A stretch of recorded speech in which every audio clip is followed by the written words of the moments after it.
BBC বাংলার সান্ধ্য অধিবেশন প্রবাহতে আপনাদের স্বাগত। আজ আপনাদের সাথে লন্ডন স্টুডিও থেকে আছি মানসী বড়ুয়া। ইন্নালিল্লাহ। পুরো মধ্যপ্রাচ্যে ছড়িয়ে পড়েছে তৃতীয় বিশ্বযুদ্ধ। চলছে ইরানের হামলা। ইরানের চরম ধুলাই খাচ্ছে ইহুদিবাদী ইসরায়েল ও যুক্তরাষ্ট্র। এর সঙ্গে ধুলাই খাচ্ছে মধ্যপ্রাচ্যে যেসব মুসলিম রাষ্ট্র রয়েছে যারা ইহুদিবাদী ইসরায়েল ও যুক্তরাষ্ট্রের সঙ্গে তারা তাদের ঘনিষ্ঠ বন্ধুত্বের সম্পর্ক করেছিল, কিন্তু বিপদের দিনে সেই যুক্তরাষ্ট্র এসব মুসলিম দেশদের ছেড়ে পালিয়ে গেছে। এই মুহূর্তে এই রাষ্ট্রগুলোর উপর সবথেকে বেশি আক্রমণ করা হচ্ছে। হাদিসে বর্ণিত আছে কিয়ামতের আগে খোরসন অঞ্চল থেকে একটি শক্তিশালী কালো পতাকাবাহী বাহিনী বের হবে। তারাই মূলত নেতৃত্ব দেবে ইসলামের জন্য।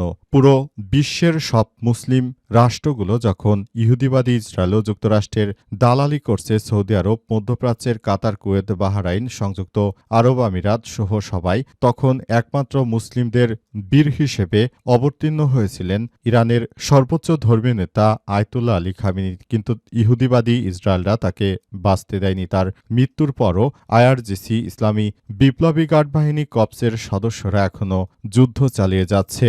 আর এই মুহূর্তে আমাদের হাতে এসেছে এই তৃতীয় বিশ্বযুদ্ধের সর্বশেষ গুরুত্বপূর্ণ সবথেকে তাজা আপডেট সংবাদ। প্রথমেই জানাবো আলহামদুলিল্লাহ, ইরানের ক্ষেপণাস্ত্র হামলায় পিছু হটল মার্কিন রণতরী। মার্কিন যুক্তরাষ্ট্রের ইউএস আব্রাহাম লিঙ্কন নামের যে বিমানবাহী রণতরী ছিল সেটিতে 4টি ক্রুজ ক্ষেপণাস্ত্র নিক্ষেপ করা হয়। এরপর সেটিতে ড্রোন হামলা করেছে ইরান। এরপরই সেখান থেকে এই বিমানবাহী রণতরী পালিয়ে যেতে শুরু করেছে। আজ ইরানের বার্তা সংস্থা তাসনিম নিউজ এজেন্সির এক বরাতেই তথ্য নিশ্চিত করা হয়েছে।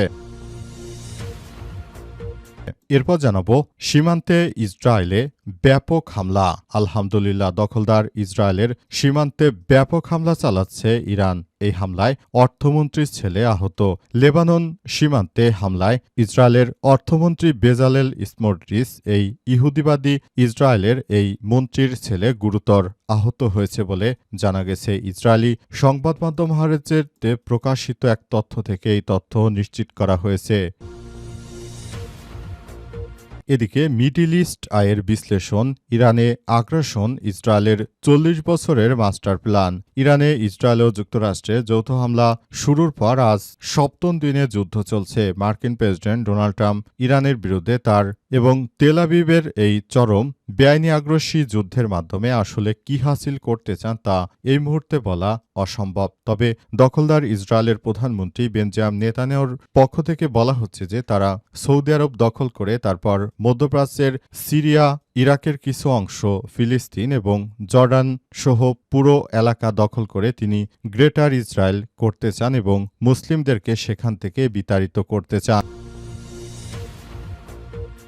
জানাবো এই মুহূর্তে সবথেকে বড় সংবাদ, অ্যাপস্টাইন তদন্তের নথি প্রকাশ। যুক্তরাষ্ট্রের প্রেসিডেন্টের বিরুদ্ধে ছোট ছোট বাচ্চা মেয়েদেরকে ধর্ষণের অভিযোগ। যুক্তরাষ্ট্রের বিচারের কেন্দ্রীয় তদন্ত সংস্থা এফবিআইয়ের কিছু সাক্ষাৎ নথি প্রকাশ করেছে। এসব নথিতে এক অজ্ঞাতনামা নারী মার্কিন প্রেসিডেন্ট ডোনাল্ড ট্রাম্পের বিরুদ্ধে কিশোর বয়সে তার বিরুদ্ধে অবৈধভাবে শারীরিক সম্পর্কের অভিযোগ তুলেছেন। বহুল আলোচিত যৌন পাচার মামলার আসামি জেফ্রি এপস্টাইনকে ঘিরে এই তদন্তের অংশ হিসেবে নেওয়া সাক্ষাৎকারে এসব ভয়ানক তথ্য উঠে এসেছে। মার্কিন যুক্তরাষ্ট্রের প্রেসিডেন্ট এবার ফেঁসে যাচ্ছেন। এবং সর্বশেষ জানাবো দেশের সংবাদ, সাবেক উপদেষ্টা রিজওয়ানা হাসান এবং বর্তমান পররাষ্ট্রমন্ত্রী খলিলুর রহমানকে গ্রেপ্তারের দাবিতে জামাতের বিক্ষোভ। বিদায়ী অন্তর্বর্তীকালীন সরকারের দুইজন উপদেষ্টা তারা নিজেরাই স্বীকার করেছেন যে কিভাবে তারা রাষ্ট্রযন্ত্র ব্যবহার করে তারা খলিলুর রহমানকে বর্তমান সরকারের মন্ত্রিসভায় জায়গা করে দিয়েছে এবং বর্তমান যে কার্যক্রম চালানো হচ্ছে এখান থেকে মূলত সবকিছু এমনভাবে ধ্বংস করে দেয়া হচ্ছে যে পুরো মধ্যপ্রাচ্য জুড়ে আবার নতুন করে বড় ধরনের সমস্যার সৃষ্টি হচ্ছে। এর মধ্যে বাংলাদেশেও সমস্যার সৃষ্টি হয়ে গেছে। বাংলাদেশে এই মুহূর্তে যে সমস্যা চলছে এই সমস্যাটির মধ্যে অন্যতম সমস্যা হচ্ছে জামাতকে ইলেকশন ইঞ্জিনিয়ারিং করে তারপর হারিয়ে দেয়া হয়েছে। তাই জামাতের পক্ষ থেকে ইতিমধ্যে এসব বিষয় নিয়ে গুরুত্বপূর্ণ বার্তা দেয়া হয়েছে। প্রিয় দর্শক, এতক্ষণ শুনছিলেন সংবাদ শিরোনাম, এবারে বিস্তারিত। তবে তার আগে বন্ধুরা অনুরোধ থাকবে এই সংবাদটিতে একটি লাইক দিন। এই চ্যানেলে আপনি নতুন হয়ে থাকলে আমাদের সংবাদটি দেখতে দেখতে চ্যানেলটি সাবস্ক্রাইব করে রাখুন। কমেন্ট করে বন্ধুরা আপনার মূল্যবান মতামত জানিয়ে দিন আপনি বিশ্বের কোন দেশ থেকে বা বাংলাদেশের কোন স্থান থেকে আমাদের সংবাদটি দেখছেন এবং শুনছেন। আর বন্ধুরা সংবাদটি আপনার সোশ্যাল মিডিয়া ফেসবুকে শেয়ার করে বন্ধুদেরও দেখার সুযোগ করে দিন। গাজা যুদ্ধে আপনি যদি নিরীহ ফিলিস্তিনিদের ভালোবেসে থাকেন কমেন্টে ইয়েস লিখে পুরো বিশ্বকে আমাদের এই সংবাদটি দেখার সুযোগ করে দিন। এবারে বিস্তারিত। ইরানের হামলায় পিছু হটল মার্কিন রণতরী। ইরানের Islamic revolutionary guard corps IRGC জানিয়েছে তাদের ট্রু প্রমিস 4 অভিযানে প্রথম 2 দিনে 650 জনের বেশি মার্কিন সেনা হতাহত হয়েছে। আইআরজিসির মুখপাত্র ব্রিগেডিয়ার জেনারেল আলী মোহাম্মদ নাইনি বলেছেন, বাহরাইনের মার্কিন নৌসম্পদ এবং সামরিক সদর দপ্তর এলাকায় ক্ষেপণাস্ত্র এবং ড্রোন হামলার ফলে রণতরী ইউএসএস আব্রাহাম লিঙ্কন পিছু হটতে বাধ্য হয়েছে। জেনারেল নাইনি আরও নিশ্চিত করেছেন, ইরানি বাহিনী পারস্য উপসাগরীয় অঞ্চলে মার্কিন সামরিক স্থাপনায় ব্যাপক ক্ষয়ক্ষতি করেছে। এই ঘটনায় ইরানি বাহিনী একটি গুরুত্বপূর্ণ মার্কিন ঘাঁটিতে আঘাত করলে 160 জন মার্কিন সেনা নিহত বা আহত হয়েছে। এছাড়াও ইরানি ক্ষেপণাস্ত্র এর আঘাতের ফলে মার্কিন নৌবাহিনীর MST যুদ্ধ সহায়তা জাহাজও ব্যাপক ক্ষয়ক্ষতি হয়েছে বলে জানা গেছে। আইআরজিসি আরও জানিয়েছে যে ইরানি নৌবাহিনী ইউএসএস আব্রাহাম লিঙ্কনের 4টি ক্রুজ ক্ষেপণাস্ত্র নিক্ষেপ করে, যা চাবাহার উপকূল থেকে প্রায় 250 থেকে 300 কিলোমিটার দূরে অবস্থান করছিল। হামলার পর জাহাজটি দক্ষিণ পূর্ব ভারত মহাসাগরের দিকে সরে যায়। মার্কিন যুক্তরাষ্ট্র ও ইহুদিবাদী ইসরায়েলি সরকারের চলমান আগ্রাসনের বিরুদ্ধে ইরানের প্রতিক্রিয়া হিসেবে অপারেশন ট্রু প্রমিস 3 অভিযান পরিচালনা করছে ইরানের আইআরজিসি বিপ্লবী গার্ড বাহিনী এই অপারেশন ট্রু প্রমিস 3 আওতায় এই অভিযানগুলো চালিয়ে যাচ্ছে। তাদের হামলায় ইহুদিবাদী ইসরায়েলের অনেক গুরুত্বপূর্ণ ঘাঁটিগুলো এক এক করে নস্যাৎ হয়ে গেছে এবং বর্তমান অপারেশন ট্রু প্রমিস 3 আওতায় এই অপারেশনগুলো পরিচালিত হচ্ছে। অপারেশন চালিয়ে মূলত নতুন করে তারা সবকিছু আবার ঠিকঠাক করতে চায়। মার্কিন যুক্তরাষ্ট্রের বিরুদ্ধে তারা তাদের সক্ষমতার জানান দিতে চায় ইরানের সেনাবাহিনীর সদস্যরা। সীমান্তে হামলায় ইসরায়েলের অর্থমন্ত্রীর ছেলে আহত।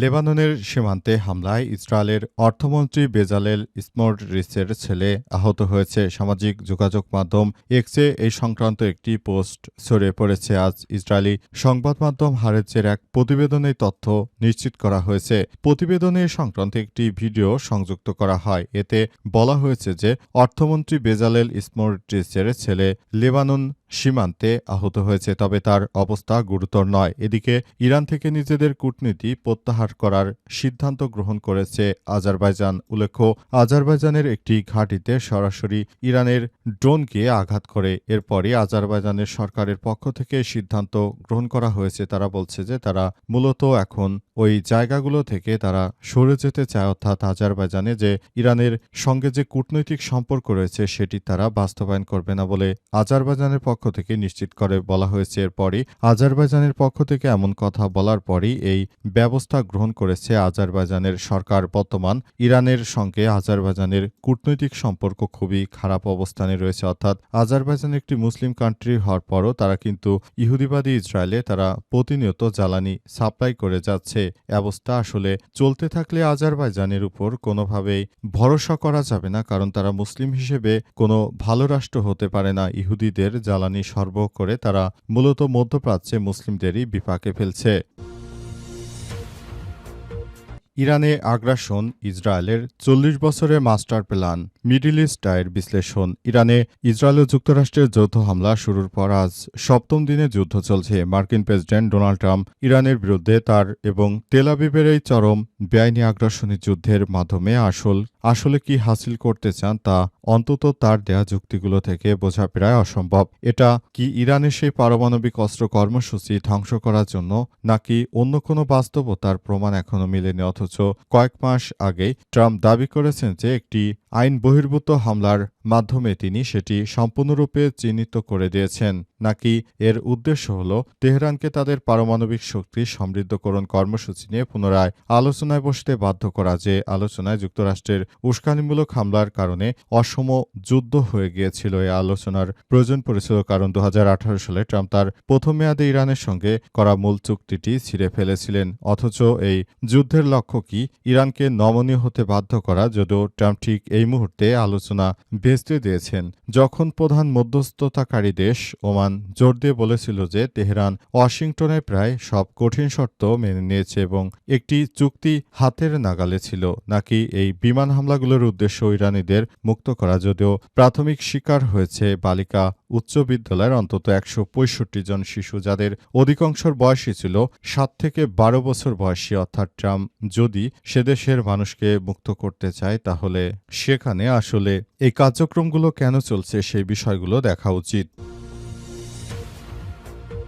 অ্যাপস্টেইন তদন্তের নথি প্রকাশ, ট্রাম্পের বিরুদ্ধে কিশোরীকে যৌন নিপীড়নের অভিযোগ। যুক্তরাষ্ট্রের বিচার বিভাগের তদন্ত সংস্থা এফবিআইয়ের কিছু সাক্ষাৎকার নথি প্রকাশ করেছে। সব নথিতে এক অজ্ঞাতনামা নারী মার্কিন প্রেসিডেন্ট ডোনাল্ড ট্রাম্পের বিরুদ্ধে কিশোর বয়সে যৌন নিপীড়নের চেষ্টার অভিযোগ তুলেছেন। বহুল আলোচিত যৌন পাচার মামলার আসামি জেফ্রি অ্যাপস্টেইনকে ঘিরে তদন্তের অংশ হিসেবে নেওয়া সাক্ষাৎকারে এই সারসংক্ষেপের প্রকাশ করেছে রয়টার্স। বৃহস্পতিবার 5 মার্চ প্রকাশিত নথিতে দেখা গেছে 2019 সালে এফবিআই ওই নারীর 4 বার সাক্ষাৎকার নিয়েছিল এবং এর আগে যুক্তরাষ্ট্রের বিচার বিভাগ একটি তালিকা প্রকাশ করে সাক্ষাৎকার নেওয়ার বিষয়টি নিশ্চিত করলেও 4টির মধ্যে কেবল একটি সাক্ষাৎকার সংক্ষিপ্ত বিবরণ প্রকাশ করা হয়েছিল। সেই সাক্ষাৎকারে তিনি অভিযোগ করেছিলেন যে কিশোরী বয়সে অ্যাপস্টেইন তার উপর যৌন নির্যাতন চালিয়েছিল।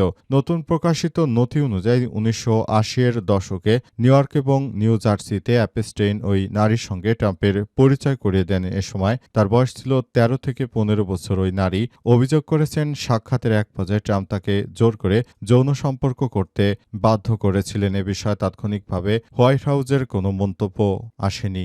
জানা গেছে যে ওই নারী আসলে ট্রাম্প ওই নারীর সঙ্গে অসামাজিক কর্মকাণ্ড করেছিল বলে এগুলো এখন তদন্তে বেরিয়ে আসছে। যুক্তরাষ্ট্রের প্রেসিডেন্ট ডোনাল্ড ট্রাম্প তিনি এখন ফেঁসে যাচ্ছেন, অর্থাৎ নিজ দেশের নেতাকর্মীদের হাতেই তিনি ফেঁসে যাচ্ছেন। কারণ হিসেবে বলা হচ্ছে যে তিনি এসব অপরাধের সঙ্গে সরাসরি সম্পৃক্ত। তার মতো একজন কুখ্যাত সন্ত্রাসী অ্যাপস্টেইনের জনক ডোনাল্ড ট্রাম্প তিনি এখন নিরীহ ইরানের জনগণকে হত্যা করছে এবং তার হাতে রক্তে রঞ্জিত হচ্ছে মুসলিম বিশ্বের সবাই। কিন্তু ইহুদিবাদী ইসরায়েলকে কোনোভাবেই ছাড় দিবে না ইরানের সেনা সদস্যরা। ইতিমধ্যেই তারা এসব বিষয় নিয়ে কথা বলেছে এবং তারা জানিয়েছে যে আমরা কোনোভাবেই এই সব বিষয়গুলো নিয়ে ছাড় দিতে পারি না। আমাদেরকে অবশ্যই এই ব্যাপারগুলো খুবই গুরুত্ব সহকারে দেখতে হবে।